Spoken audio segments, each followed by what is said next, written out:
Spud, I want to start this podcast with an announcement. I'm leaving. It's over. I've announced Magic. No. People have been emailing me, and rightly so, I suppose, that when you listen to this podcast on YouTube, there's like 64 million ads that run the whole way through it. So what I want to say to people starting off, if you're listening to this on YouTube, you're probably going to get assaulted with 64 million ads. So you have a couple of options. You can get an ad blocker, which I assume 95% of the world uses. But some people have, they're not into them. They don't like the idea of it morally. So I understand that. So what I would suggest is either go to Spotify, go to... What? People are morally against ad blockers. Yeah, because... It's not murder. No, what I mean in that it's... stopping creators from getting paid. So they have this thing, I'd rather just have the ads on, blah, blah, blah, but then give out about the ads too. That's just the nature of us all. We want everything perfect. But that's not the nature of the world. So what I would suggest people is go to Spotify, go to SoundCloud, go to iTunes, go to literally anywhere where you can get the podcast and you will just get an ad-free version of the podcast. Yes. But I do understand how annoying ads are, especially now that YouTube do the double ads. So if you have it on in the background, you're getting two ads, and some of the ads can be like 4 minutes long, and you go like, "What are you doing?" But the actual settings I have are: do you want ads or not? That's it. Okay, yeah, you have no control over that at all, No, so I can't say put 24 ads in or put 2 ads in. I can say I want ads during it, before it, or after it. That's my options. Probably during is better, is what I would pick. There's nothing worse than ads before you watch something. No, I think I have that off. Or maybe I don't. I can't remember. But I definitely have the ads after, because, why not? Yeah, why not? Yeah. And I don't mind, because I thought the ads during it, but sometimes the text comes up on the screen that annoys no one. Something like that. But no, it's actual, stops in the middle to try and sell you ESB. I think I have 2 ad blockers.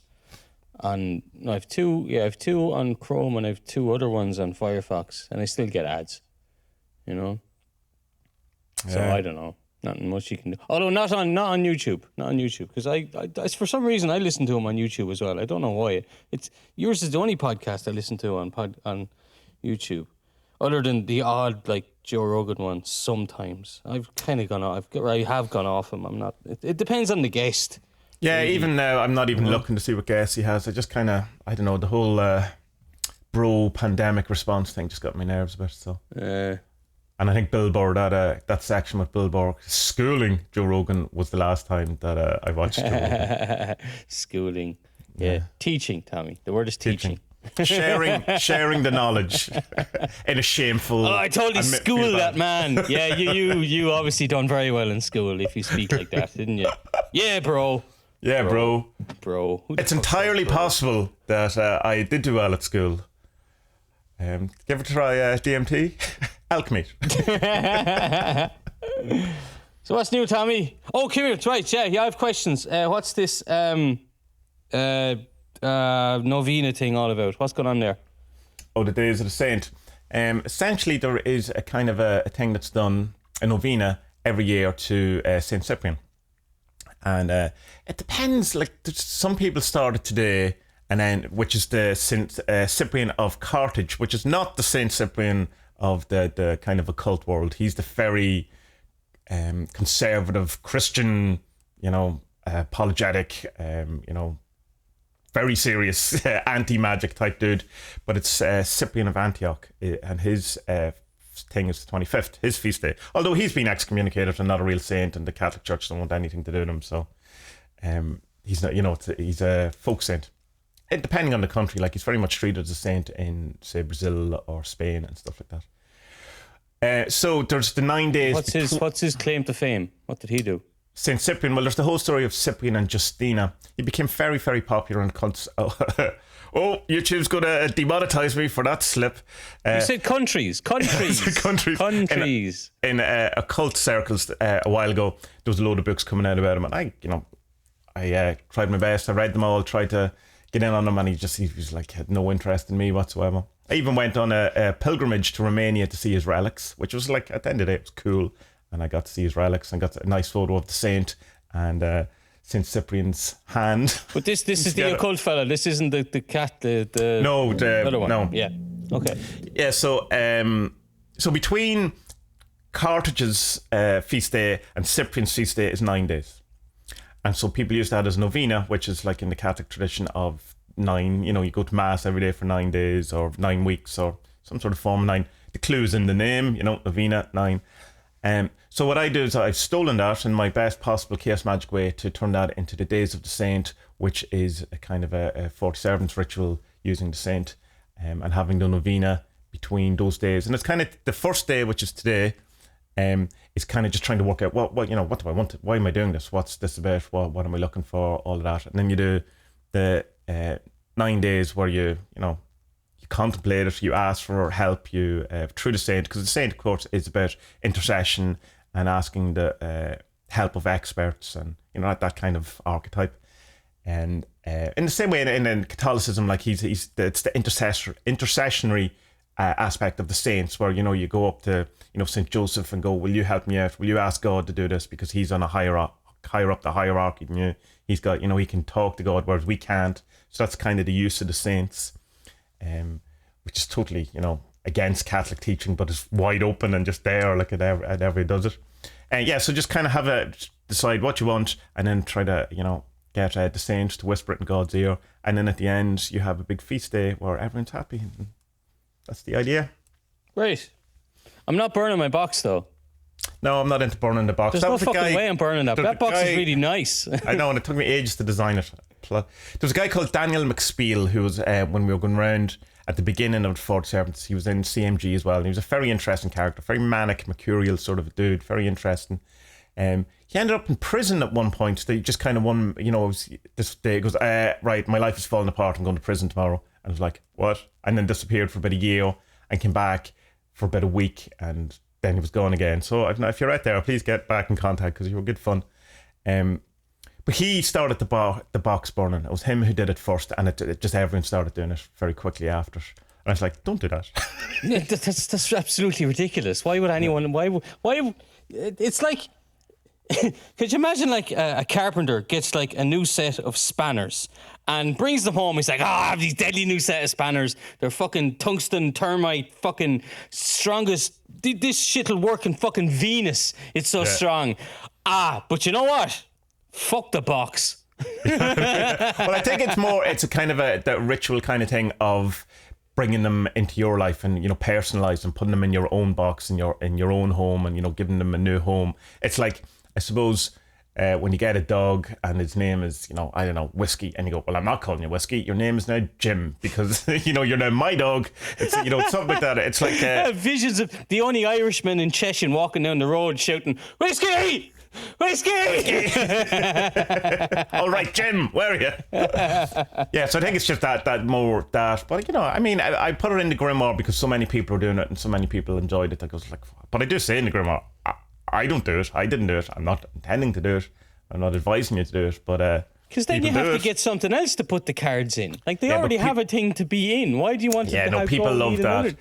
People love that. I've a wooden box for them as well. But yeah. No. It was bought for me in cents. It's the same with the tarot thing. You're supposed to keep the tarot cards in silk. Why? They're perfectly fine in the box.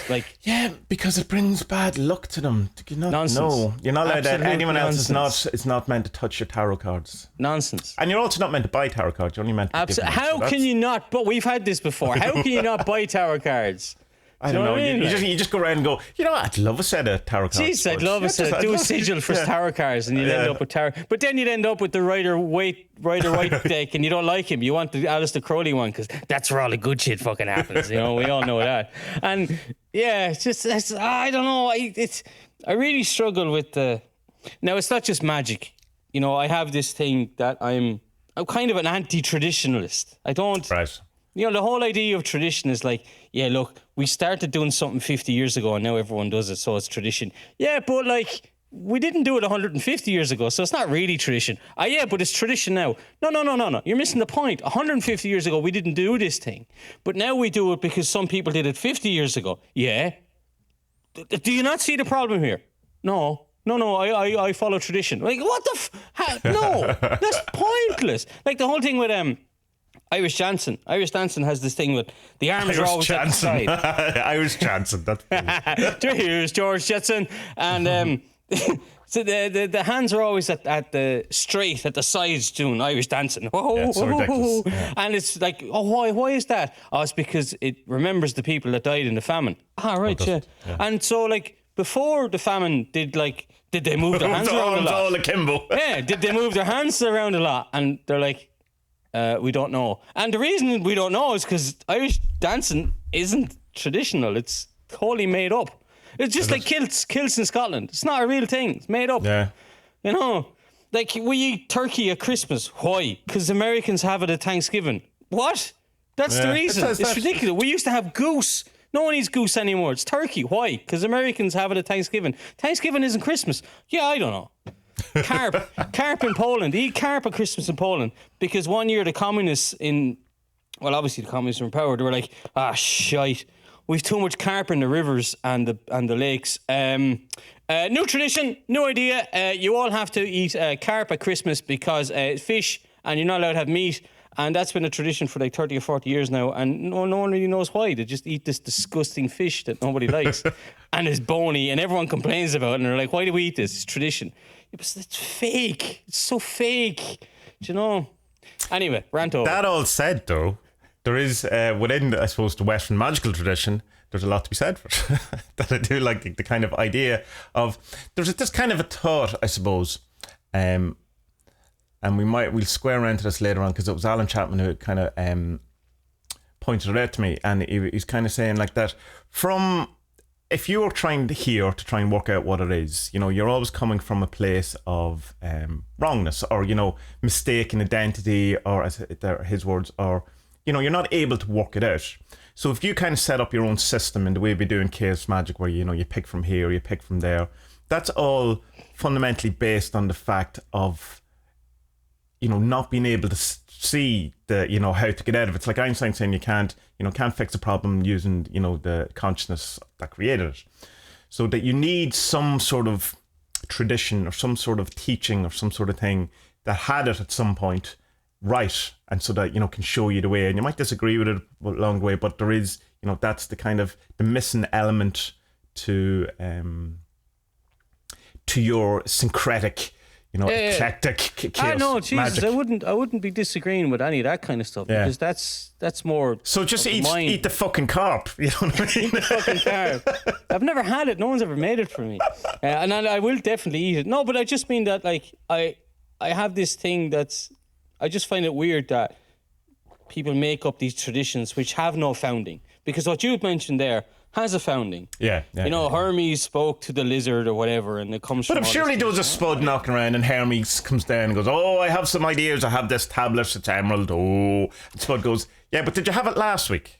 That's not tradition, is it? No, that's not what I mean. You know, that's not what I mean. You're only fucking trying to get a rise out of me. You know, that's not what I mean. I just mean, like, I know. Someone decided that, like, oh yeah, well, we have to have silk around the tarot cards, and you know. That was Jane in number 52 on the street. But poor old Karen in 57, she had hers in wool. And because her name's Karen, she wasn't popular enough. And so they went with fucking silk. I mean, it's just pointless. Like, yeah, but they're in a box. I know, but I wonder, well, probably originally they didn't come in a box. You know what I mean? Like the very first ones didn't have these nice little packs. Shut up with your smartness, all right?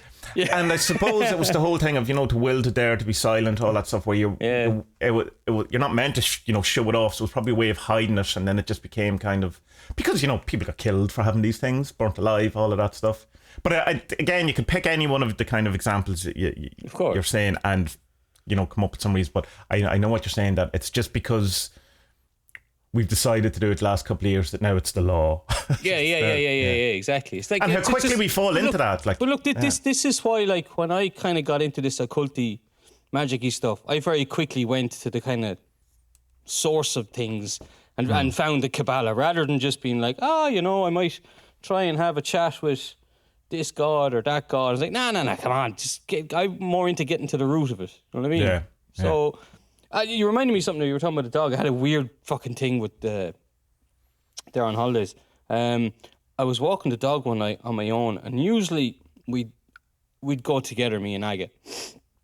It's a really dark village. Like, they turn off the lights, or the street lights only come on between, I think, 7 and 10 o'clock at night kind of thing. You know, they turn them off at 10 because everyone's gone to bed because it's a farm. Is that tradition, is it? Rural community. That's tradition, yeah.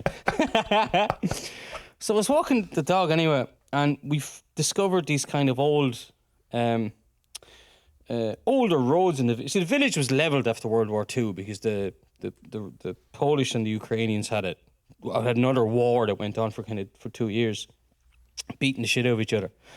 And so there's all these kind of parts of the village that are there and they're known about, but they're not really known about. So you kind of stumble upon them. So anyway, so we found this one walkway, and I was walking the dog, and the dog's name is Hector. Now, I thought it was whiskey. Yeah, no, not whiskey. Now, we were given him with the name Hector. It's not his first name because he was found. So we got him from a pound or a shelter. So I'm walking the dog, and it's pitch dark. I have like a miner's light on my head, and the light on me phone as well. Cause like it's bear country, you know. There's wolves, bears, and bison, all kinds of fucking things. And so I'm walking along, and next thing, like I'm walking kind of behind people's gardens, but like it's well back in the back of their gardens, and it's night, it's dark. Next thing I hear this, Hector. Oh no, Hector. And the dog doesn't move a fucking muscle. The dog. I'm like, shit, he didn't hear that. I'm hearing that.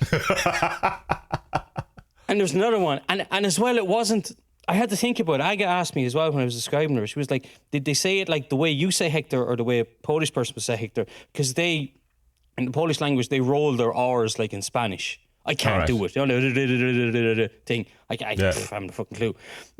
So I think it was kind of in someone who doesn't do that. But then again, like her mom, she's very Polish and she can't do it. My boy, he can't do it either, and he's half as well. But anyway, and I'm like, what the? And then there was a third time the voice went Hector, and was it like a whisper or like someone calling, or it was like someone calling, but it wasn't loud enough to be like calling a dog. It's not like Hector. It's not that. It's like spoken call, and it was just like, what the fuck is going on? Like, and I didn't turn around. I just kept walking. I'm not looking behind me. I don't want to know what's there, and I just kept walking, stayed calm, and just went down to the next crossroads, and turned for home.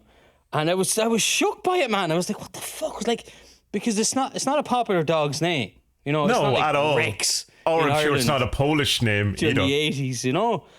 And I don't know. It's just weird. Oh, there's no resolution to this. You didn't find an old woman who was looking for Hector or anything. Oh no, I have no idea what happened. That's the end of the story. I have no idea what happened.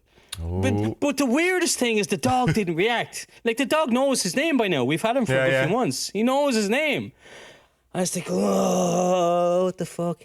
The saddest thing about having a dog is the dog will never know your name. Isn't that depressing? It's not true. Apparently it's true, yeah. But like, I mean, if I said to either of my dogs, go over and get some food off Vanessa, they know what I'm on about. And we'll go over to it. They know food. Yeah, but they'll walk to Vanessa. Okay, you know, maybe they do then. Maybe no, but fake. I mean, I don't. I'll have to test it. One of my dogs definitely won't respond because she's blind, deaf, and 904. But the other one, I'll see. I had a dream about us, Spud. It's an interesting dream. Yeah. It's like it's a really you'll understand. So I've been. Getting back very much into the Alan Chapman stuff we've talked about before we went on holidays, reading lots of the Magia stuff, the new stuff, come back and reading Baptist Head stuff and all that. So then I kind of just went to bed one night, as you do, and I hadn't really been reading the stuff. I obviously had been drinking or something, so I wasn't necessarily, because I can't there's a point I can read and drink and then it's like, no, not happening. So anyway, it was middle of the night, obviously not if it's a dream. And so we're in this house, it's like a house, similar to a house that would be in Ireland in a kind of, those kind of streets where they're, not single story necessarily, but old kind of cottage houses, but in an urban environment that you kind of get. Okay, off the side street of a main street. Yeah, like off South Circular Road, those terrace kind of houses. Like that kind of stuff. Yeah. Uh-huh. So you were in the front room or whatever, and it was me and you, and there was a couple of other people, but that they don't feature. But just it wasn't just me and you, and it was kind of run down, empty, kind of abandoned, but not that it wasn't like derelict or anything. It wasn't as if people had been slumming there or whatever. It just hadn't been used in a while, and it was kind of very dark, and there was still bits of ornaments and stuff around. But what it turned out to be was that this used to be Duncan Barford's room when he was doing the Baptist Head trilogy. And so he was kind of we got some sort of message through that he'd taken all the stuff that he needed from this and had moved on to the next stage or whatever. But that anything that we found that we could keep, and it could become part of our journey. So I found this tiny wee wizard doll type thing or whatever, and you found some sort of, I don't know what it was. It was like some sort of metal thing. I can't remember what it was. But we were kind of going, oh yeah, we're the new guys. And then we kind of went, after a while, hold on a minute. Duncan didn't even want this stuff. What the fuck are we doing? And we just left. I don't want his wee crappy wizard that even he didn't want. Look to you, Duncan. Getting his sloppy seconds, But it was like, at the beginning, I was like, oh, awesome. We're the new, we're chosen. We're in the next in the lineage. It's like, I know, we're just going through the dregs of some person's rubbish. So I woke up, and that kind of thing when you wake up and you just kind of laugh at yourself, but that was stupid.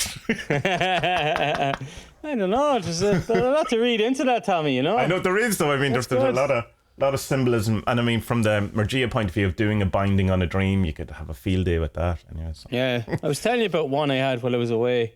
About Carl Jung. It was pretty fun. I had, because I'd been reading that I sent it to you.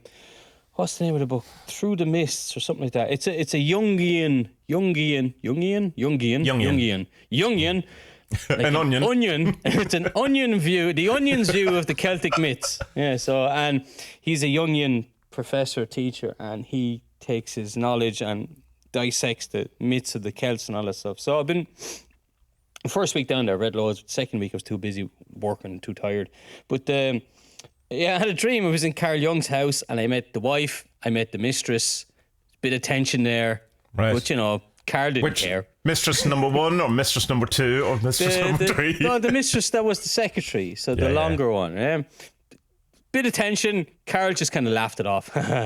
Oh, we are what we are, kind of thing. And we're sitting in his garden. The Lake of Geneva is there for some reason, even though he didn't live in the Lake of Geneva. He lived further. Anyway, it didn't really matter. And he was explaining all of his bits to me. So the shadow, the animus, the anima, yada yada yada, individuation, yada yada, everything. And I was sitting there going, yeah, okay. No, I'm just not getting it. And please, just hold on a minute. And he produced this tray of biscuits. Carl Jung Indian, is he? Carl Jung. Fuck off. Oh, please, sir, hold on. No, that's definitely getting demonetized now. So he produces this tray of biscuits, and they were little biscuits of Carl Jung's head. Did they have semen in the ingredients? And he would give me a biscuit, I would eat a biscuit, and then I went, I got it. Okay, I know now. I get the whole shadow thing. And then we talk about the anima next, and same thing. Like I'd struggle halfway through, and I just not really getting it. I said, okay, here's a biscuit. I get the biscuit. And yeah, obviously, great. So I had all these Scooby snacks, man, and it was full of knowledge. I woke up the next morning and was like, God damn it! Dream! Where's my biscuits? Fuck it anyway.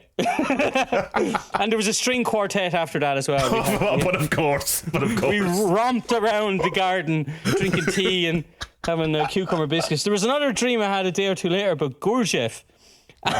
And it was like I was in an 8-bit like Super Mario Donkey Kong. All right, yeah. This was my life, and I'd jump along, go, ba-doing, collect coins or whatever. Oh, like a mechanical man, maybe.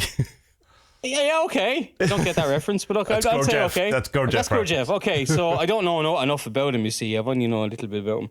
And every time I would do something right in my life, I left this bit out. There was a huge head of Gurdjieff up in the top right corner of where like your hearts would be if it was a game. Oh, your lives. Yeah. There was a massive smiling head of him, sorry. And if I do something right in my life, he would spin around and he'd smile. But if I did something clockwise, and obviously, and if I did something bad, he'd spin anti-clockwise and frown. Yeah. That was my dream. Oh, brilliant. But I had loads of dreams down there, man. And I started getting these what do you call them? Mandala dreams as well. All right. They start off like really intensely blue, and then they turn and then there's bits of white and gold come into it, and it's like a kaleidoscope. It's mad. I've never had mandala dreams before. Right. Ever. Are you eating weird Polish country mushrooms by any chance? No. Next question.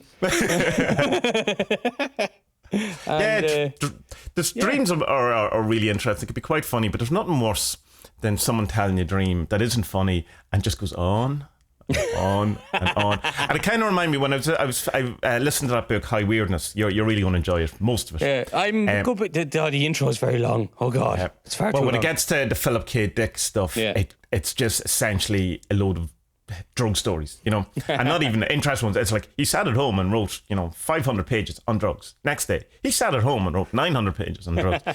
And I just kind of like other people's drug stories are like other people trying to tell you dreams. Like it's just kind of they're great for you, what it's like. But you have funny dreams. I always like listening to your dreams. It's always bad. The Gurdjieff one is interesting because his whole thing is that he, man is kind of like an automaton, like a mechanical man, like a computer game running on a tract or whatever. So his spinning when you're doing something right would mean that you're, developing a soul. Because he would say you don't come here with a soul. You have to earn it. You have to work on it. Which is the work. I think we'll segue. Because if we don't, we're just going to talk about our dreams, and no one wants that. Magia.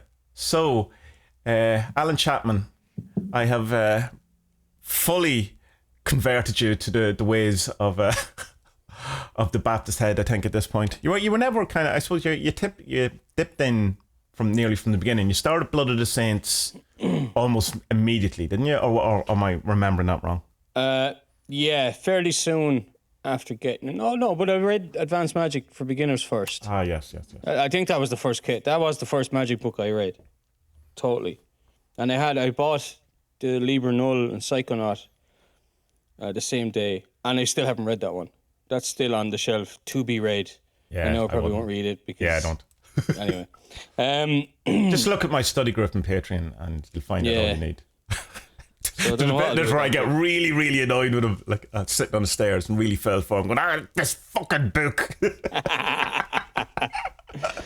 So what did I start reading? I started reading The Urn first because I wanted to know more about the HGA, and then I went, no, actually I need to read The Blood of the Saints first because, it's such a cool idea for them to have put that out as a book, because obviously the Baptist Head website, podcast and everything is gone, but there is still this collection of the writings of the website, and to put it into 3 different volumes is pretty cool as well, Yeah, and then take them off sale as well. That's always good. Yeah, I hope it comes back eventually, though. I don't know. I'd be hopeful. Yeah, and I think, I don't know. I understand the read. Like Duncan, as far as I know, it was him who finally pulled the Baptist Head website and the videos and all that kind of stuff, just because he wanted to move on with his life and, had different things that he wanted to do. So I do understand it.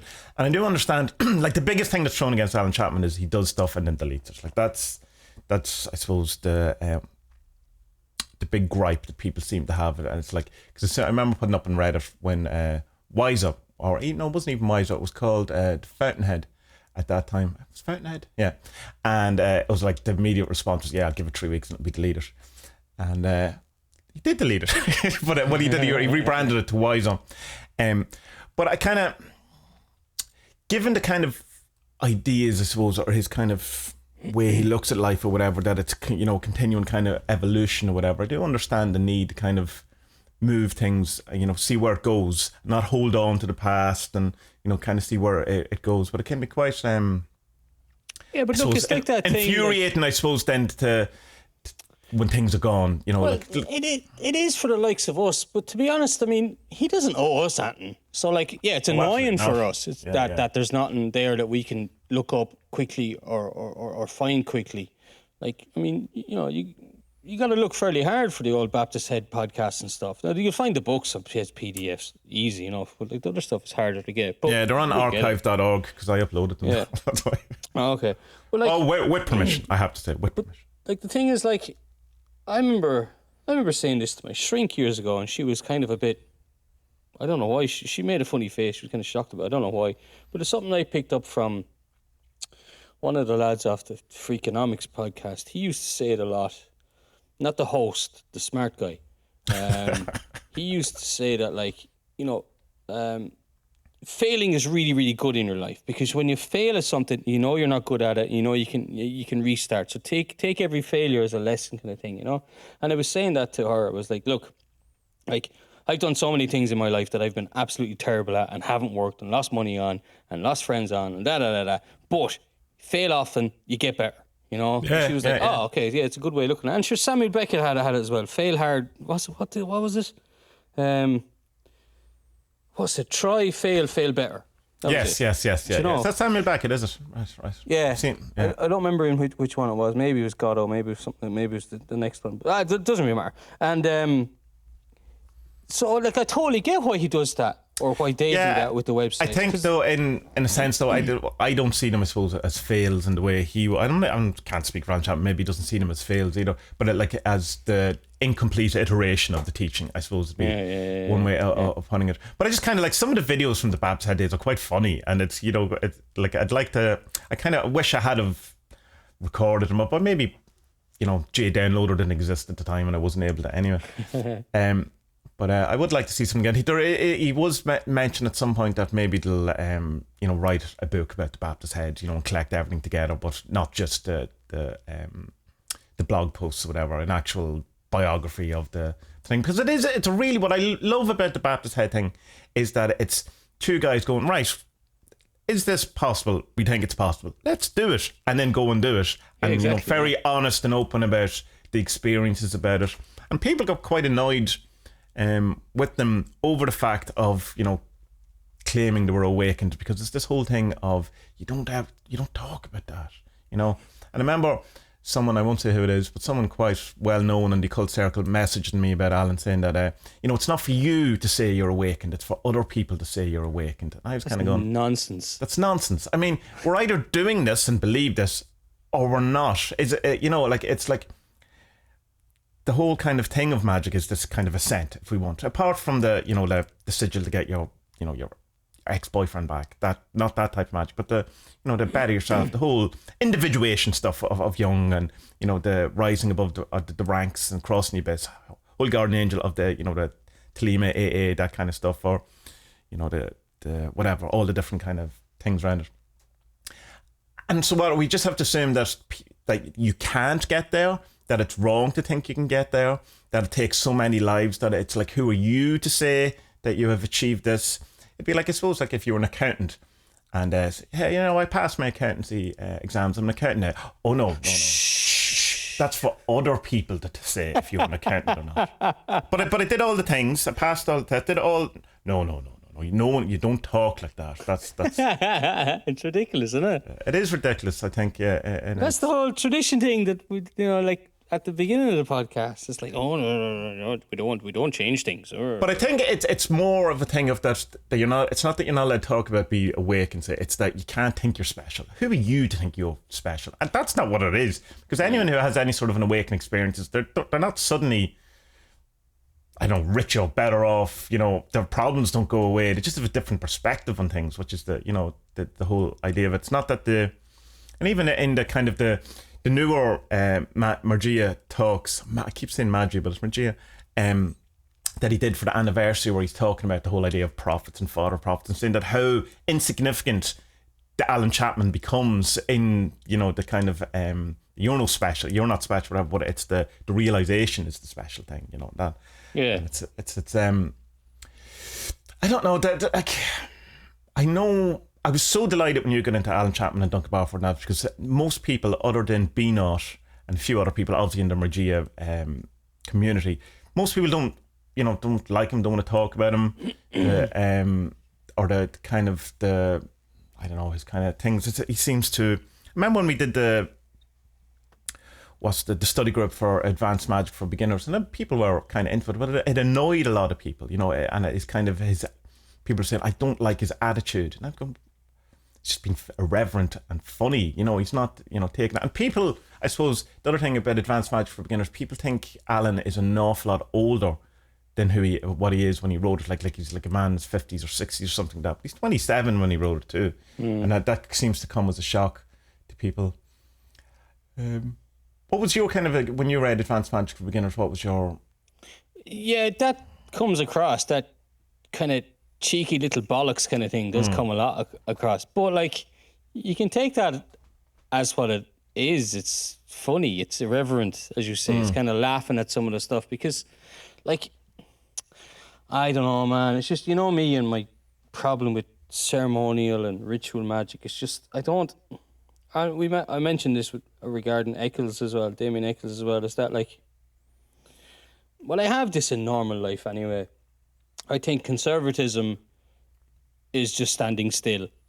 Like if we're not progressing or building on what's happened before, then you're standing still. It's like, if you're the manager of a football team and you've just won the league, say, and you've done brilliantly, you've won the league, first time in 20 years, everyone's delighted. But all the other teams around you buy lots of new players that summer, and you're like, no, I'm grand. Sure, we just won the league. We'll win it again. No, that's awful. And that's my problem with Eccles and the like of that, what's the other big guy in America? Greer, isn't it? Like, okay, guys, all you're doing is just taking stuff that's old and making it into modern language. That's all you're doing. You're not progressing the art at all. Do you know? But I suppose from their point of view, they would say but like, you may as well be just doing surrealism again. What's the point? Like, try and find the next fucking art form or the next thing in painting. Yeah. Do you know? And that's why I love Barford and Chapman, because they're like, right, we think that we can get to enlightenment by doing this. And we're going to try it. Okay, that didn't work. Let's try something else. And because they do some of like the really old stuff, like the Goetia stuff, and they're scrying. Scrying is the proper word? Yeah. Scrying these gods and aethers and tarot cards and whatever. Like, that's fucking old school magic as you can get. Yeah. Do you know? So they're doing the old ceremonial stuff, but they're doing it with the... How to say it? They're not doing it just for the sake of doing it, which is what I think most people do it for. They're saying, I spoke to Boone yesterday, and Boone thinks you're a dickhead. No. I'm going to talk to Boone because Boone, look, man, my head is fucking wrecked with the missus. Is there anything, just give me a sign of what to do. Just don't tell me to kill her. Do you know? Please. But if you do tell me, no, I'm not going to finish that. No, but they're doing stuff with. They're just taking the old stuff and they are actually moving it forward. It's progressivism in magic, in chaos or something. And that's the Magia stuff, which is the most recent iteration, and Alan hopes is the final iteration of the teaching or whatever. Is that this word recapitulation of the teaching? It's the recreation of it in the to keep it going rather than it becoming stagnant and that kind of thing. So it's because apparently he's going to have a new book this year. Yeah, it should be this year anyway. Should be this year. Yeah. Which is the See, I find it hard to talk about this because I'm kind of going, I don't want to talk for other people. I don't want to talk for Alan. I don't want to kind of.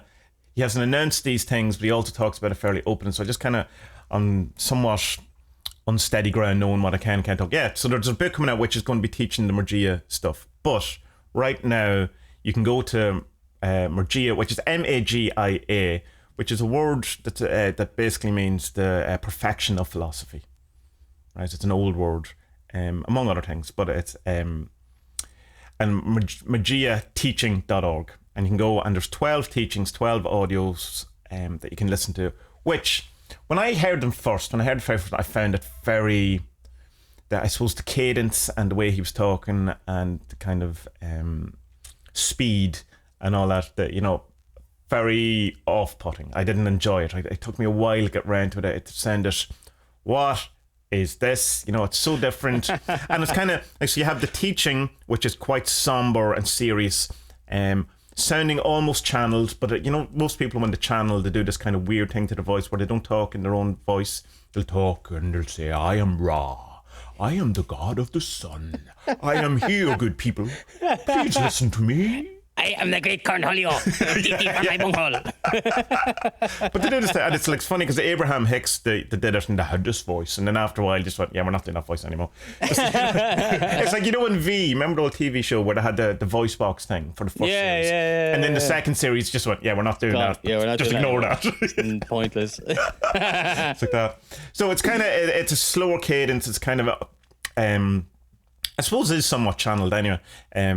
But then there's the Q&As where it's just him talking to people and he's back to, you know, being funny, and, you know, it's quite not humorous in the sense of comedy, but in lightness of heavy topics, if you know what I mean. It's you know, laughing and stuff like that. Kind of similar, I suppose, if you've ever listened to a talk by Adi Da or any of the kind of the really funny guru guys, like that in that documentary that at some point we'll talk about, Lighten Up, that really funny old guy who's just laughing and has the belly laugh. The old yogi. Yeah. You know, but very serious and can equally turn and can be very not serious, very I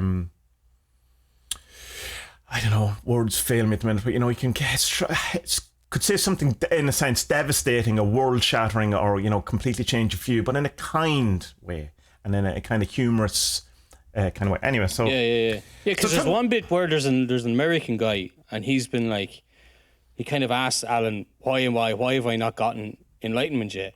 So Alan spends a good 10 or 15 minutes delving into where the root of this problem is, and it must be heartbreaking for the poor Yank, like, because you've wasted like 15 years of your life, man.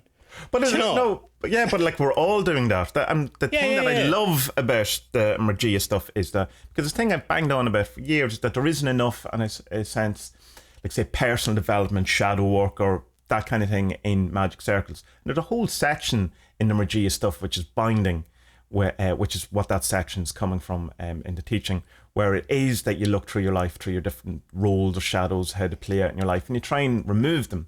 So there is a kind of a personal development is completely the wrong word, but it's a way of, you know, people will know what I mean by that. You know, it's a way, it's a shadow work kind of process. Again, not the right word, you know.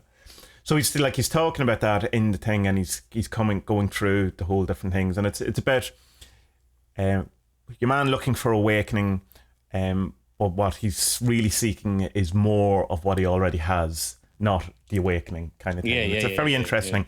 But when he's done binding with me, which I sent to you, Alan, Alan Chapman did a binding with me, and he's done with a couple of other people that I know and I've seen. And there is that moment where you're, as you can read in mine, where the whole way through you can't see it, you can't see it, you can't see it. Alan can see it, possibly the entire world can see it, but you don't see it. And then there's the moment where you go, shite, look what I've been doing. You know that's what I mean? Where I fucked up 25 years ago.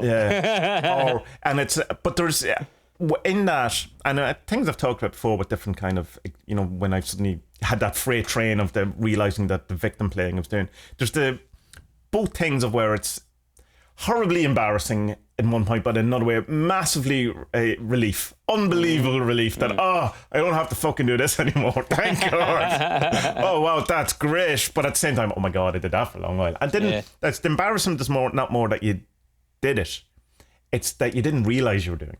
Of course. That's everything, isn't it? Your whole life, like you just fall into these traps and stuff. I was talking about this with Aga yesterday, in that like so my father-in-law has the ranch down there, and he brings us horse riding, but he's trying to teach me horse riding and pointing out my mistakes. But the problem is, he's the worst teacher in the world, because the only teaching style he knows is shouting his fucking head off, you know. So he's like every single Irish driving instructor did, yeah. So, yeah, but he's shouting to me in, like, my Polish isn't. It's okay, all right. I'm passable in most situations. I can speak and get a conversation going and keep it going to a certain level. However, Richard speaks in a local dialect and he gets his grammar all over the place, and I haven't a fucking clue what's going on, you know. And he's shouting at me stuff like, tighten and loosen the reins. Hold on now, what? Your arms aren't long enough. My arms are... Be on and off the horse equally. Where are your fucking arms? Like, my arms are attached to my body. What's he talking about? Where are my arms? You know what I mean? Like, but he means like where are my hands on the horse? Like, you know, kind of thing. Or where am I holding the reins? And I'm giving him too much or too little. And I was just saying to Ag, I was like, because I got annoyed one time and I shouted back. I was like, I don't fucking know what the fuck he's telling me, you know? Yeah. And the horse just kind of sat there going, oh, this is fun. Let's see what happens, some fireworks. And anyway, calm down. We were all best friends again. But this is the thing, look, I don't mind being shouted at. I've worked in building sites, I've worked in pubs and kitchens and all like that. People lose their tempers and they shout. I don't have a problem being shouted at, as long as I know what I'm being shouted at for. Yeah, you know? Yeah. And I was saying this to Aga the other night, and I was saying, look, it reminded me of working with my dad when I was a teenager, because if I'd make a mistake, he'd just go, "You're some fucking idiot, aren't you?" I was like, "What? Well, generally, yeah, I suppose I am, but like, what's this got to do with work? You know, what's this got to do with what? Can you not fucking see the mistake?" Well, no, I just asked you to point out the error that I've made in my ways, Father dearest. Sometimes I would actually talk to him like this on the building site just to embarrass him around the other builders. It's fucking hilarious. And he's just saying, oh, for fuck's sake, you're never going to fucking learn. Well, show me. And go off and get more fucking cement there, will you? I'm like, how am I supposed to learn? Like, you know, this kind of thing. But the thing is, like, I know that I have fallen into similar habits with Mickey. Right. When I give out to him, like, I'll say, don't be as harsh, because he's only fucking 4 years old. But at the same time, I give out instead of explaining why I'm giving out. Yeah. And it's a trap I've fallen into, because I've seen this behaviour my whole life, and I've also had it. I'm nearly 40 now, so I've had this for 40 years, and now like, I have to break it.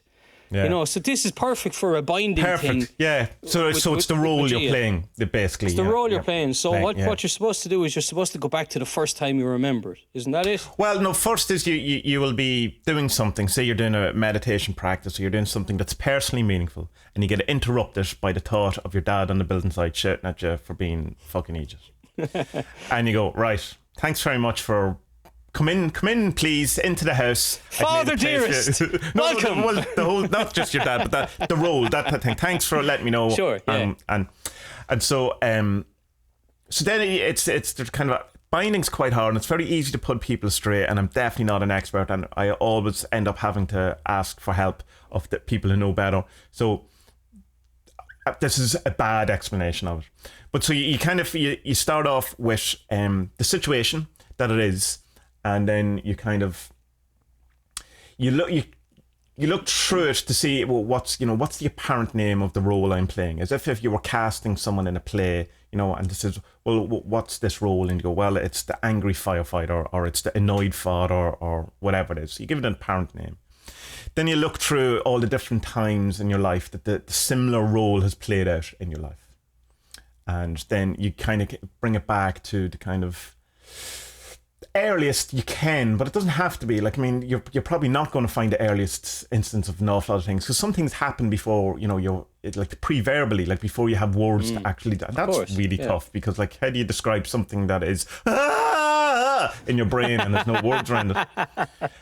So when you get it to that, when you do this, you know, the whole thing is the binding process. But there's a number of things that you go through where you look at it as it's like. You know, falsehood, is it contraction, is it, you know, and that actual thing that you're looking for in it is, I was going to say usually, but it's never actually, it doesn't appear in the scenario.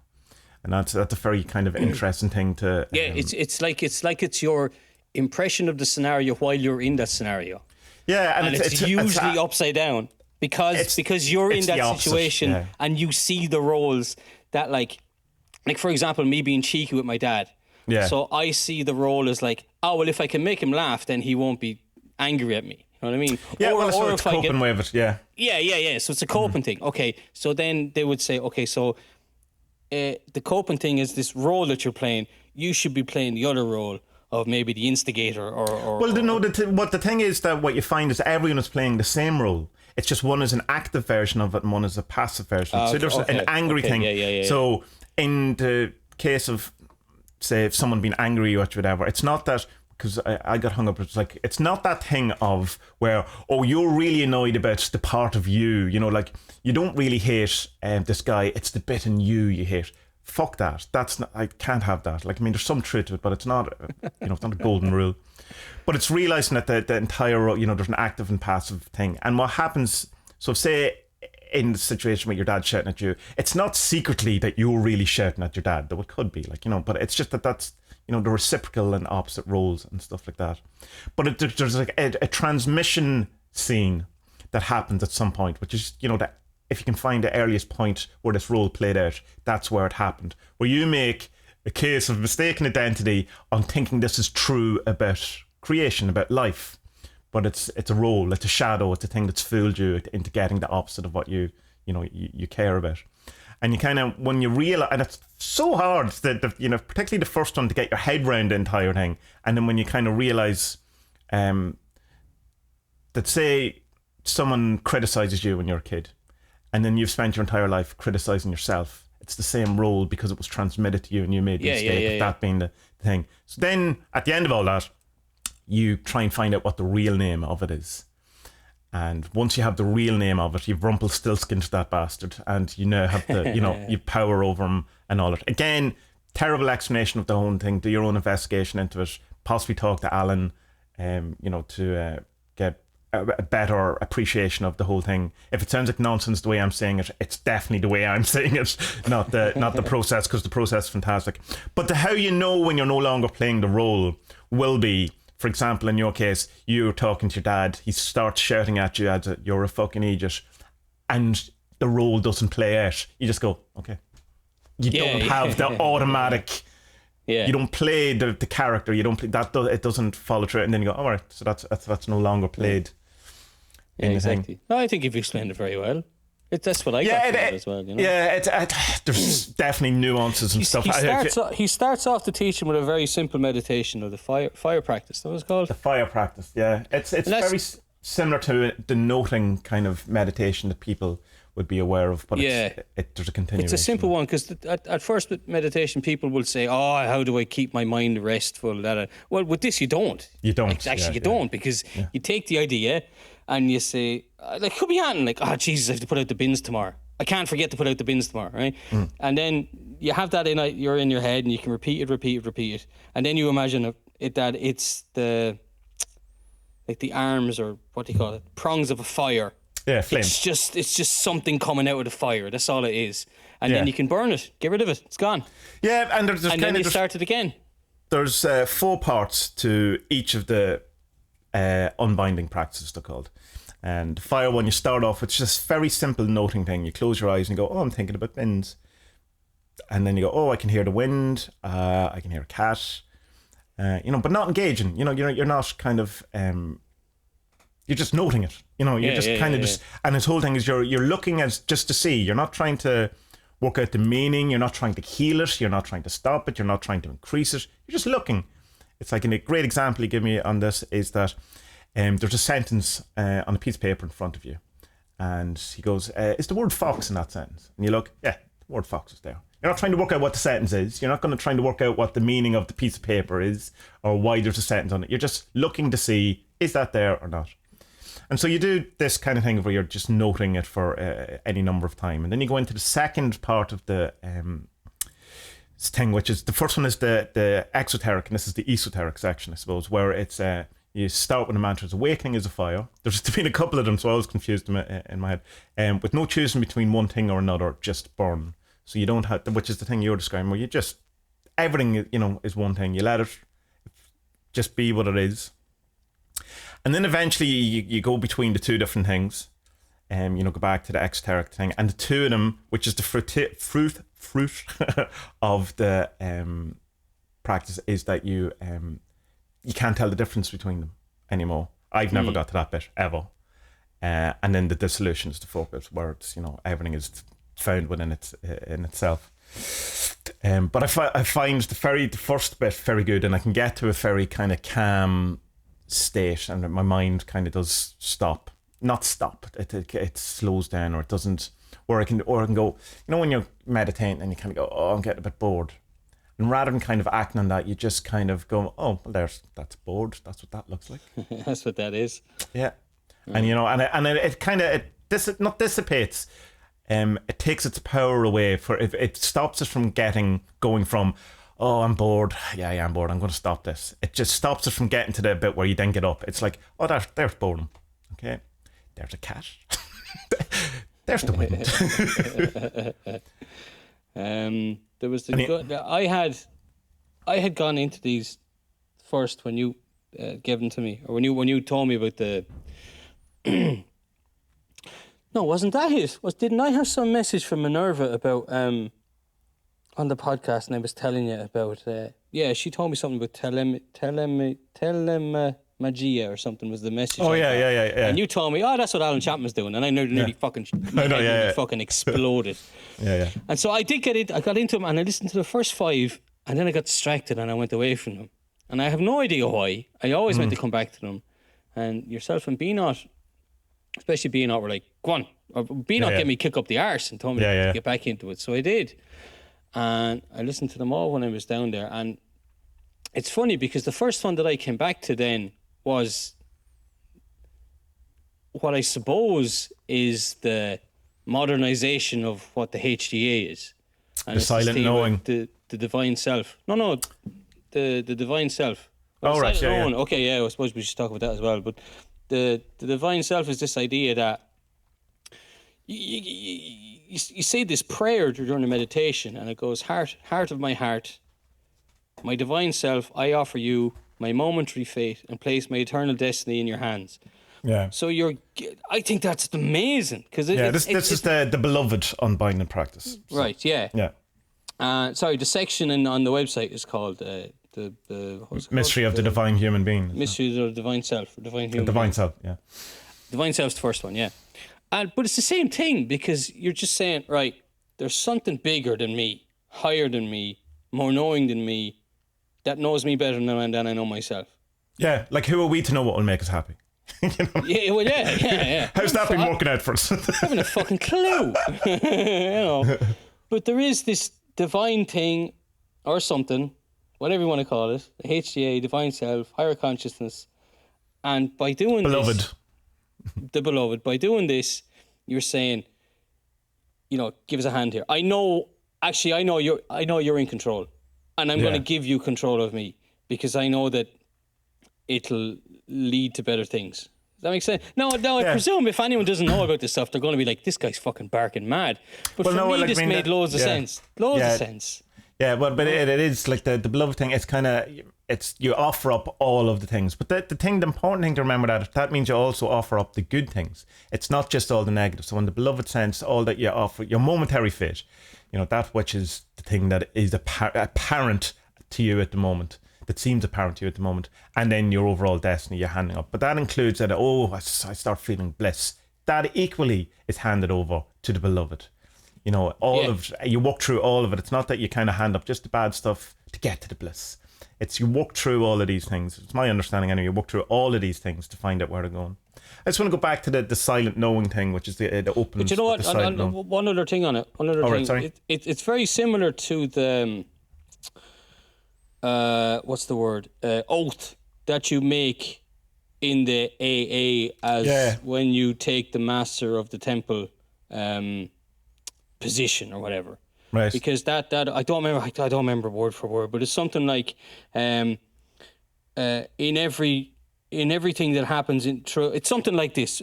For everything that happens throughout my day, it will be like a direct communication from God. That one. No. It's something like that, but it's more like it will be not a test, but it's like it will enhance my soul. It will make my soul stronger. Okay. So something like that. So it's quite similar to this. It's like I'm dedicating everything to the higher self by doing this. It's very, very similar. Very similar. Yeah. But it was 21st century. Yeah, people don't like the surrender thing though at all. Like to go, I'm not surrendering myself. And goes, well, maybe look at it. Well, fucking lose the fucking ego, bitch. So the silent knowing, it starts, the whole Magia stuff starts with silent. It actually starts with a brilliant line. It goes, so any questions? But he talks about that, the whole notion of that because the first, I think it's a minute of the talk, of the audios, not the video, is silence. In a sense, silence. It's in Greece, so there's like water, there's seagulls, there's a cat, whatever, you know, so it's like an attempt at silence. But he says it's appropriate to start in silence because that's the thing that's brought you here. And it's this idea of the silent knowing. And I was confused about this for a while. I assumed, wrongly, that the silent knowing was kind of like a guide in the sense of a HGA or a spirit or something like that. And it's not. It's not something that you kind of, it's not a voice in your head going, turn left, turn right, go down there, buy a green car. It's not, it's the impulse or the compulsion or the reason that we are here talking about this, that we are looking for this, that, it's that thing that's within you that is trying to find whatever it is that we're trying to find by being part of your soul, whatever. But it's not like a voice that's going, oh, read Jason Miller's new book. Oh, you'll find answers. Oh, that Damien Eccles. Burn them all. Oh, no, yeah. Kill everyone. That was my kind of confusion, was that I was assuming it was a bit like a spirit guide or a HGA in the sense of that, the traditional kind of thing that we have where you ask, in your case, Minerva a question and she comes back and goes, oh, lollipops, or whatever it is the symbol she said. But so I had a session with Alan last week, which is, anyone can, you just book a session with him. It's on the website. I'm not anything special in that. But it was because I wanted to talk to him about the whole idea of fate, because where we've talked about on the podcast before about how the whole kind of pandemic lockdown conspiracy thing has just kind of destroyed my entire belief in most things, because it all just seems ridiculous. And it's like when it's shown a mirror, when you see other people, good people, intelligent people believing such nonsense, you kind of go, well, what nonsense am I believing, and where is it to put my faith and my trust? And so saying to why should I trust Magia or RuneSoup Premium membership or Jason Miller or Jason Lives or Buddhism or pick whatever you want. And goes, right. So he says, stop. So silent knowing is the only thing you have to trust in, and that's within you. So you don't have to look to Magia, you don't have to look to Zen, you don't have to look to Hinduism or anything like that. It start with that feeling, that thing. Notice it, look at it. Don't try to heal it. Don't try to make it stronger. Don't try to work out what it is. Just look at it. Look just to see what it is. And as you start looking at it, it'll develop, or it'll bring you on the journey, or it'll allow you to. It'll take you to where it wants to go, which is the word from the teaching. It'll start expanding or revealing or whatever it is. But it starts with you and starts with you looking, which is he prescribed for me to just do the first bit, the exoteric part of the fire practice, where I just describe, just look just to see what it is and how it is. And he's saying that some people have this kind of idea that the awakening experience and the enlightenment experience is that one moment where, oh my God, there it is. He says the awakening is the entire evolution or evolving. Not either of those words. The entire thing of that revealing of what the silent knowing is trying to say, and that the test of fate, which he talks about at the beginning of the teaching, is just looking at that and allowing it to take you where it's going. So I've gone, right, perfect. It means I don't have to believe in any external guru person and what they're saying or whatever. It's that. I mean, come on, it's like the power was within me all along, man. Yeah. Just, see those red shoes? Just I've been saying this to you for ages, man. Stop looking outside. It's inside, Yeah. But it's an interest, because I used to, because I was talking about that, and I was describing what this silent knowing feels to me, and it feels like I've done something wrong. It feels like mourning. It feels like, one way of describing it is if, say you've broken up with someone and you're still yearning for them, so you've lost a beloved, and you're in love with it, but, or as if, I had a child that died 10 years ago and I've never got over it, or there's some sort of that, and he's kind of going, yeah, there you go, it's classically describing the things, and he goes, and I was going, all right, I just thought that was depression, or anxiety or whatever, and he goes, well, no, that's the thing. So he says, just look at that, but don't try to heal it or fix it, or what's the word, work it out. Don't it's don't try to interpret it. That any of that. Just look at it and see what it is, and let that go. So that's what I've been doing, and that's been great because that's.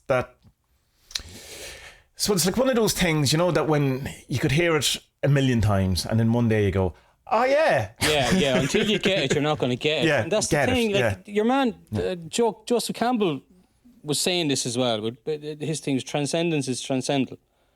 Transcendence is transcendental. Yeah. Sorry, mixing up. But it's the same. It's the same thing. Like until you know what it is, you can't put your finger on what it is. And they say this throughout in the second book, in the Urn anyway. They're like, describing. Wouldn't it be great to have a command of the English language? James Joyce and fucking Ulysses I am, ain't I? Just making up fucking words all over place, willy-nilly.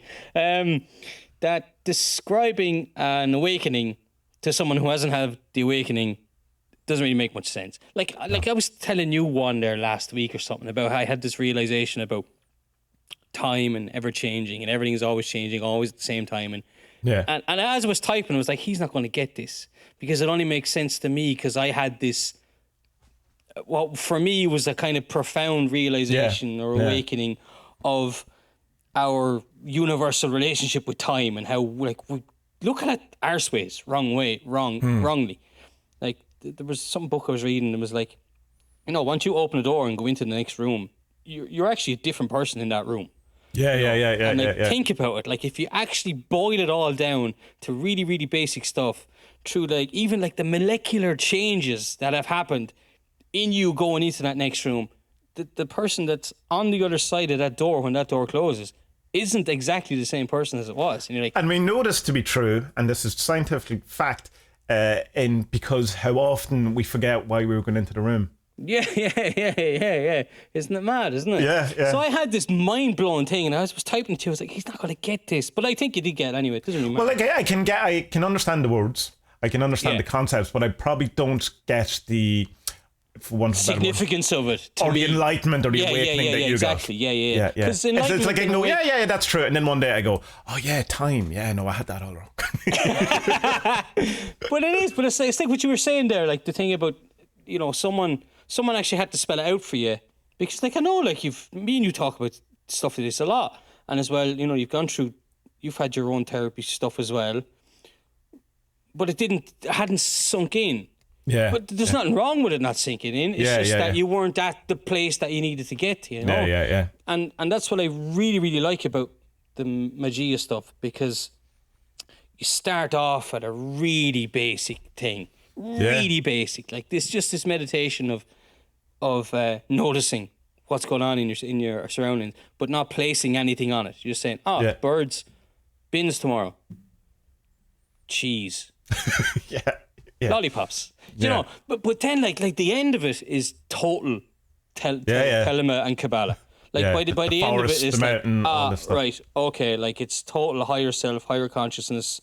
It's carrying on the fucking lineage of what's gone on before in the Western magical tradition. And it's a huge step to go from birds are singing to surrendering. Come down the mountain with your lamp.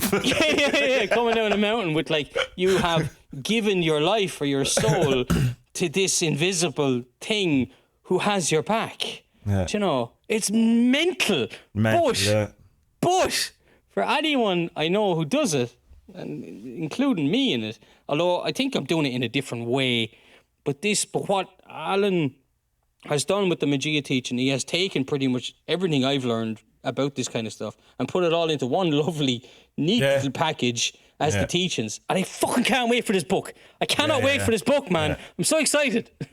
I've the transcript of he sent me the transcript of the teachings, the audios, and there's a few changes, but it's mostly just style or thing. Right. And it's amazing because I've listened to Magia audios a lot over the last year and a bit or whatever. But reading it is a different experience. There's something that you have a different relationship with the teaching or whatever than you do necessarily with the audio. Because sometimes I find with say the audio you can kind of probably drift out because the cadence or it's a bit slow or it's going a bit fast or maybe you can't understand the accent, or sometimes the questions being asked and the audios are quite low and stuff like that. But when you're reading it at your pace, at your kind of thing, that it seems to resonate particularly with me a bit more. And there's definitely, but also because of the fact that I had been talking to Alan and things that sort of like that cleared it. That hour and a half I had with him, whatever, was cleared up an awful lot of different things. And then he did another nearly 10 hours of talks he did on the anniversary of the Magia teaching. And through all that, I've listened to that a number of times now, and I definitely have a better appreciation of the whole thing. But even with all that, it was the rereading it that solidified it, that kind of codified it, that give me an awful lot of those moments of, oh yeah, all right, man. But which I assume this time next year we'll go, oh, I just thought I understood that. There's a further thing. It's like he mentions in one of those audios where he's talking about Peter Kingsley. He's going, it's funny, you read Peter Kingsley and as you progress along the journey, the book is nearly a completely different book. The words are the same, but it's telling you something completely different. And I think the Magia teaching is very like that. Whereas, the first time I went through it, my understanding of it, it's like you explaining something, go, yeah, no, I understand what all the words mean, to a point. But then you get the deeper understanding, and to the point where the kind of analogy of, say, the things like the forest or the mountain start making sense rather than just being a kind of poetic, kind of nice thing. Yeah. And like that whole thing of the storm, where he talks about, the lightning on the water and the fishing boats and all that. That's one of my favourite things I've ever heard in my life, and one of the most. It's like I was talking to Beanod about it, and he's like, remember old ads for the lottery where it was like, it could be you, and a big hand comes in. There's a moment in the storm where it goes, where in my heart I just wanted to, in my heart I still love you and I just want to come home. That bit, I'm getting it slightly wrong, but that was like a huge big hand pointing right into my heart, going, there you go, that's it, that's the thing. And it's going, oh! That was weird, Tommie. That was weird. the point where I said, the big hand come in and touched my heart. Your card memory filled. Card got your heart, full. The heart of the computer was filled with knowledge. Very so we had to pause strange, and start. Yeah, look, man, I think everyone should listen to the Magia stuff with an open mind and an open heart, kind of thing, and just say, right, I'm gonna give this a go. Because for me, it's like, I know, look, I'm like a broken record at this stage now. I like the idea of Telema. I really do think it's a good idea. But I hate the ritual and the ceremony and the Gnostic Mass and all that nonsense. It just doesn't speak Semen to cakes. me. And the sperm cake. Well, you never know. Oh, you've changed your tune. No, I haven't changed my tune. I'm not going to. No, but all I'm saying is that countryside in Poland? it's like the Christmas carp. I've never tasted it, so I don't know. Yeah. You know what I mean? But I'm fairly sure that, since we're living in the simulation, that as soon as that fucking sperm cake hits my tongue, the camera crew is going to jump out from behind the trees and go, ha, gotcha! Took 40 years, you fat fuck, but we got you. 39 years. It was 39 the other day. Happy birthday to me. And was it? which is weird. It's like it was a day after B-Knots and 2 days after your man, after Chapman. Weird. Right. And I saw that on the Discord. Because I was thinking, it's funny, like, I was going, I don't know when Spud's birthday is. I must ask him. And I was like, all right, so I've missed it. Yeah. So at least part of my brain was concerned about your birthday. So thanks. No, it's fine. No, but it's great, man. I took it off Facebook and no one remembered it. And then there was a mad panic among my aunties like a day or two after. It was hilarious. My phone is bursting going off. Oh, happy birthday. Oh, geez, sorry I missed that. I was like, this is exactly why I took it off Facebook, so people wouldn't remember it, Seemingly, Facebook have stopped doing that with the Facebook updated there recently, and it's like worse than it ever was, blah, blah, all that thing. But they've stopped announcing birthdays. So all right. Lots of people in trouble from now on. Well, good. I hate it. It's just pointless. People who haven't spoken to since the year before. Happy birthday, man. Hope you're well. Yeah, when's the last time? It was last year. Yeah. Just stop with the birthdays. Just don't do it. Anyway, yeah, so with Telema and also with the Kabbalah stuff I've been learning and studying, it's just spoke to me because it's about getting in touch with yourself, either your higher self or your inner self or your soul or whatever the fuck it is. I can't even put a name on it. But through both of these things, I've become the person I am, Tommie. I think I've become better at living or whatever, or I'm getting better anyway. But then the Magia stuff is that it's just taking these two systems that I would know fairly well by now. And I don't know the other ones that it's based on. I don't. Like, I'm never going to claim that I do. But it's all based on a Western magical tradition. That's what he says. And, you know, like, you'd know the names, Gurdjieff, but I don't know a lot about him other than a couple of the audiobooks that I've listened to, kind of about Western magical tradition. But it's just that it just kind of rolls everything into a nice, neat little package that's digestible, and it's not highfalutin and full of "Thine soul beeth the crystal maze of the cheese grater." Okay, Alistair. If you have eyes to see, you will understand the nature of the cheese grater, but fools will not. It's like, shut up, Alistair, will you? Who the fuck are you trying to impress with this language? I mean, he must have had a fucking... The cow is in the field, not the field in the cow. He must have had a major fucking horn for Charles Dickens, you know? It's like, I'm going to fucking impress Charles with fucking Equinox Volume 3. Wait for this thing. And with the alabaster incense... You will shake it upon thine second child, not thine first, because thine first you have sacrificed to Pan already. Shut up, Al, will you? Just tell me what the fuck I need to do. So, Alan Chapman has kindly done that for the whole world and taken the best things of higher consciousness or becoming better or becoming enlightened and put them into this 12 teachings. 12, isn't it? 12 teachings. Yeah. And it's just, dodecahedron. It's deadly. Like, it's really, really great. I love Alan Chapman. I love Alan Chapman. I love him. I can't wait till you get into Peter Kingsley and all of your happiness is removed from Yeah. Well, that's unfair. I think I'll wait till 2021 or until there's a vaccine at least. You know? He's not depressing in the way you think he's depressed, or in the way I'm kind of doing it. But he's I like him. I really like Peter Kingsley. What is it? Is it kind of nihilism or what? No, not at all. It's definitely very in line with the whole Magia stuff. Like it's like Alan, huge fan. You know, agrees what he's. You know, would say that. Peter Kingsley's one of the ancestors in the Magia sense of ancestors, and same with Jung and all these people are. But he's just, I really like an awful lot of what he says, but my big gripe with him is that he has this, his books, while they're ostensibly about Empedocles and Parmenides, they're mostly about Peter Kingsley. Right. So, okay. And it's like your man in the Bob Lazar film, was it? What the Bob Lazar one, the one we saw recently. We did a podcast. Oh, the way that the director, is actually the main character. Christ.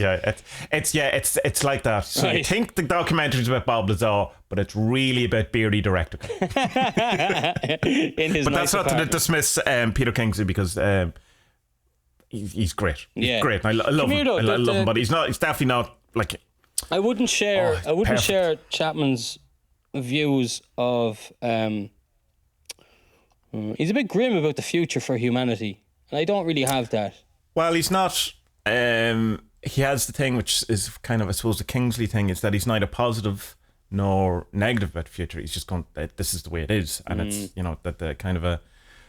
But he would have a definitely think that we're coming to the end of this particular epoch or eon or whatever, and to tend to it like a dying person. You would, you know, so have it like not, you know, let's make it as nice as and easy and the perfect death as possible, but that it's we're not going to have this. They would say we're not going to have the Star Trek future that we dream of. That's just not going to happen.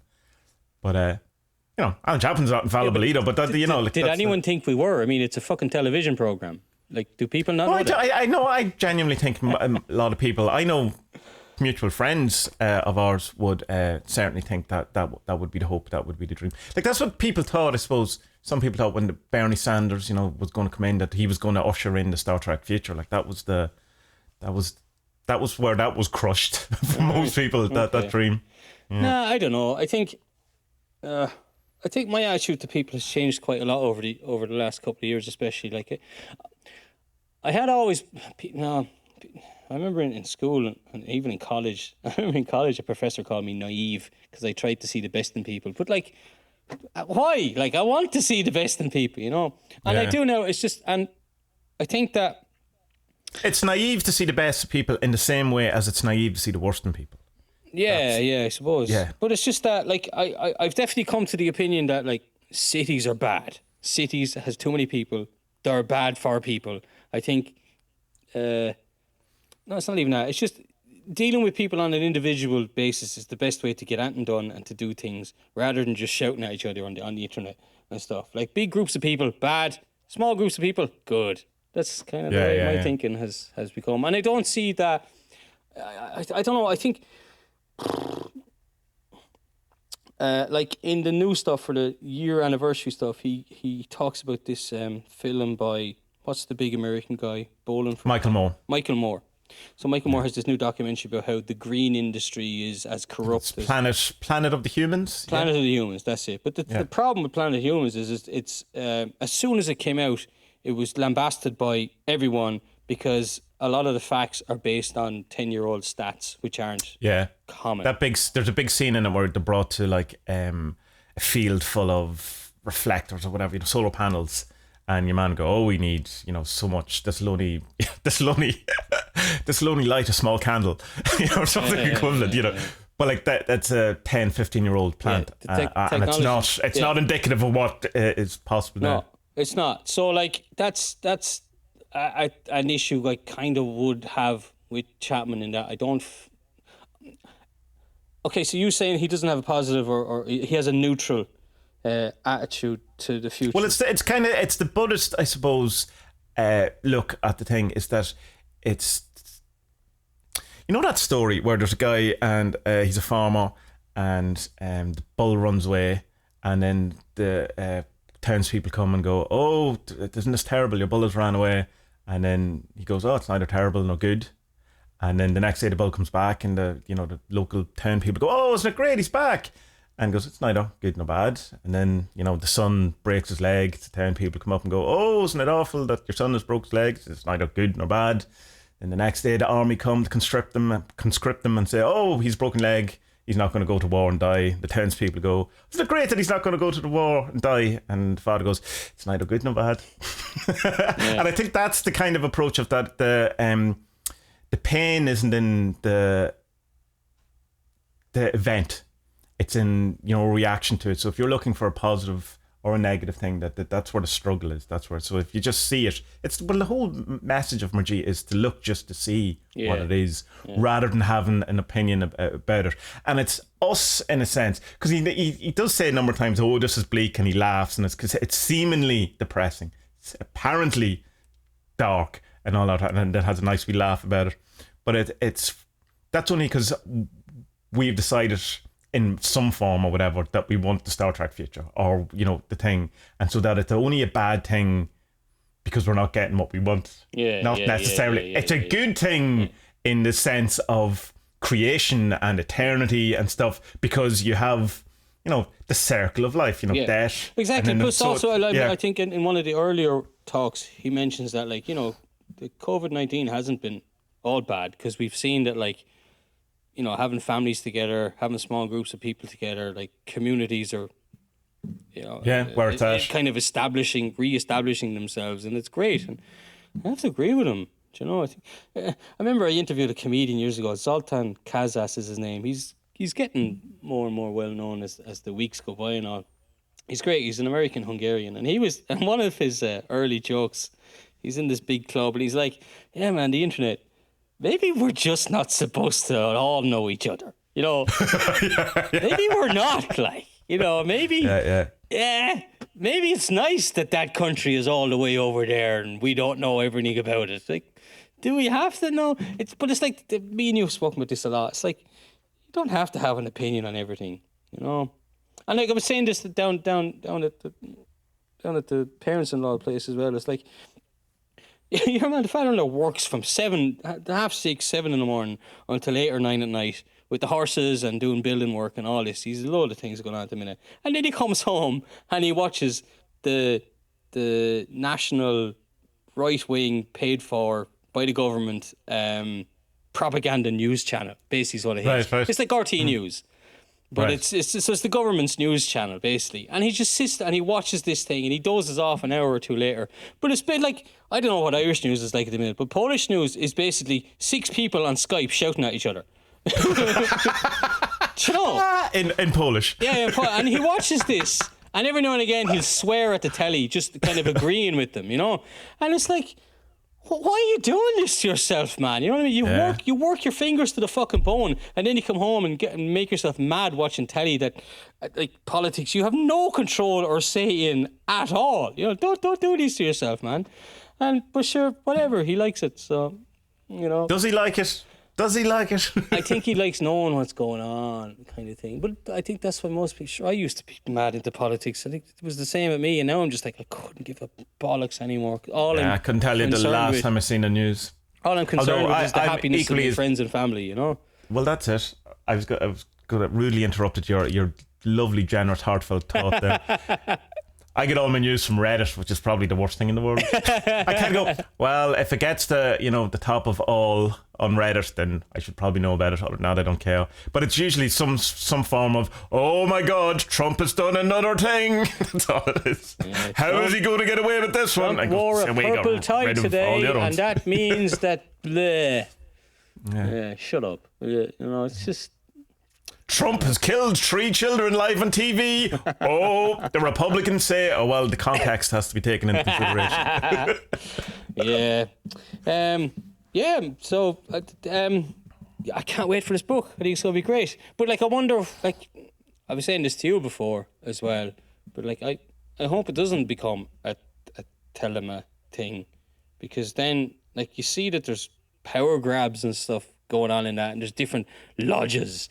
And what do they call lodges, for fuck's sake? You don't go hunting. Because it's from Freemasons. You know what I mean? You're not going hunting after you have mass with your fucking semen cakes. You know what I mean? Who'll tell you how? Protestant Church of Lodges too, doesn't it? Like all the Ian Paisley stuff is the lodge. Orange lodges, the orange halls, Masonic. It's just Freemasonry stuff. Yeah, that's all it is, you know. And it's just like, I don't know. I don't know, but we could have our own lodge. We could be the Irish lodge. I'm not in Ireland, man. I'll have a Polish lodge. I know it's all virtual now. Anyway, we're not allowed meet in person. Like, come on, set up something down on the farm.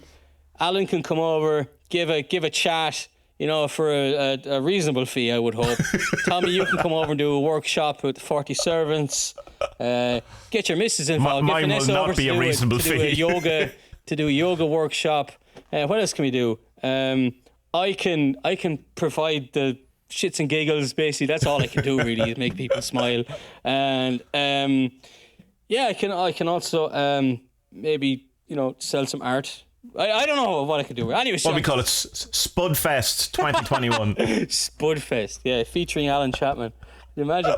And horse riding. I'll let you go on the horses as well. We'll have horse therapy. That's what we'll do. Horse therapy, yoga. Alan Chapman's Magia workshops. Personal divinations from Tommy Kelly's 40 servants. But we need a 15, woodworking. Man. Woodworking. Yeah, we'll do woodworking classes. That would be, this is it, man. Like fucking get a website set up, man, and we'll fucking get on this. Oh, my Spud Murphy is down, by the way. I need to tell you that. Oh, is it? What'd you do? Bye-bye.